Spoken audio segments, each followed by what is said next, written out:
वीरपुर नामक एक गांव था। इस गांव में एक भूत का आतंक छाया हुआ था।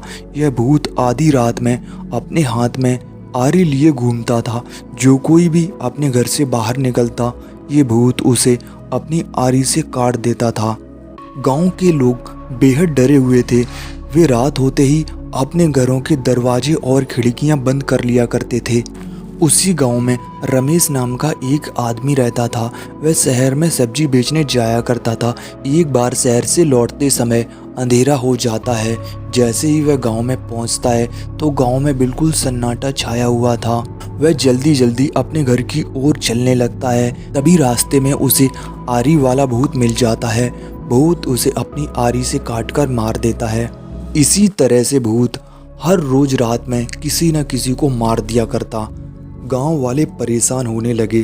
फिर सभी गांव वाले इकट्ठे होकर गांव के मुखिया के पास जाते हैं और कहते हैं, मुखिया जी अब कुछ करना होगा। इस भूत का आतंक बहुत ज़्यादा हो गया है। ये हमारे गांव के लोगों को धीरे धीरे खत्म करता जा रहा है। इस तरह से हम इस गांव में कैसे रह पाएंगे।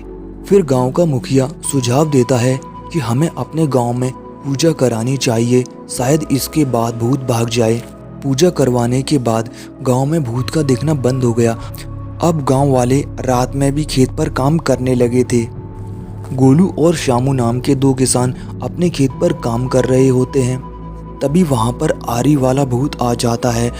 गोलू और शामू उस भूत को देखकर घबरा जाते हैं और दोनों बहुत तेज गांव की ओर दौड़ने लगते हैं। वे दोनों सीधे मुखिया के घर पर आते हैं।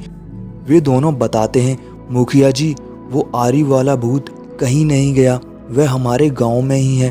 अभी हम दोनों जान बचाकर भागे हैं। वो न जाने क्यों हमारे खून का प्यासा है। मुखिया जी उन दोनों को एक महात्मा के पास ले जाते हैं और कहते हैं, गुरुजी हमें बचा लीजिए, हमारे गांव में बड़ा संकट आया हुआ है। एक आरी वाला भूत हमारे गांव में हर रोज रात में आता है और जो कोई भी उसे दिखाई देता है वो उसे काट देता है। महात्मा जी बोलते हैं इसके पीछे जरूर कोई ना कोई वजह होगी। जो वो आरी से गांव के लोगों को काट रहा है, उसकी गांव के लोगों से कोई ना कोई दुश्मनी तो अवश्य होगी। मुखिया जी बताते हैं, महात्मा जी हमारे गांव के लोग तो बड़े ही ईमानदार और सभ्य हैं। वे किसी को बेवजह परेशान नहीं करते। महात्मा जी गोलू की ओर देखते हुए कहते हैं, बेटा अगर तुम्हें कुछ भी पता है तो बता दो। इससे पहले कि गोलू कुछ बोलता, वह भूत आरी लिए वहां आ जाता है और गोलू का गला पकड़कर उठा लेता है।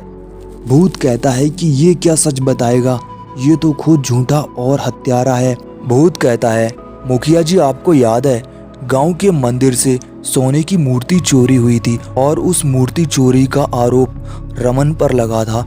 मैं वही रमन हूँ और आप सभी गांव वालों को गोलू और शामू ने बताया कि उस मूर्ति की चोरी मैंने की है और मैं ये मूर्ति चुराकर शहर भाग गया हूँ। ये दोनों उस रात मंदिर में मूर्ति की चोरी के लिए आए थे और मैंने इन दोनों को देख लिया। जब मैंने इन दोनों को रोकने की कोशिश की तो ये दोनों नशे में धुत थे और इन दोनों ने मुझे आरी से काटकर मंदिर के पीछे एक पेड़ के नीचे दफना दिया। लेकिन आज ये दोनों हत्यारे मेरे हाथ लग गए हैं तो आज मैं इन दोनों को जिंदा नहीं छोड़ूंगा। इन दोनों को भी वैसे ही तड़पा तड़पा कर काटूंगा जैसे इन दोनों ने मुझे तड़पा तड़पा कर काटा था। फिर भूत अपनी आरी से गोलू और शामू दोनों को काट देता है। तभी गांव वाले उस भूत से माफी मांगने लगते हैं और थोड़ी ही देर में गांव वालों के देखते ही देखते भूत वहां से गायब हो जाता है। फिर उसके बाद भूत उस गांव में कभी दिखाई नहीं देता।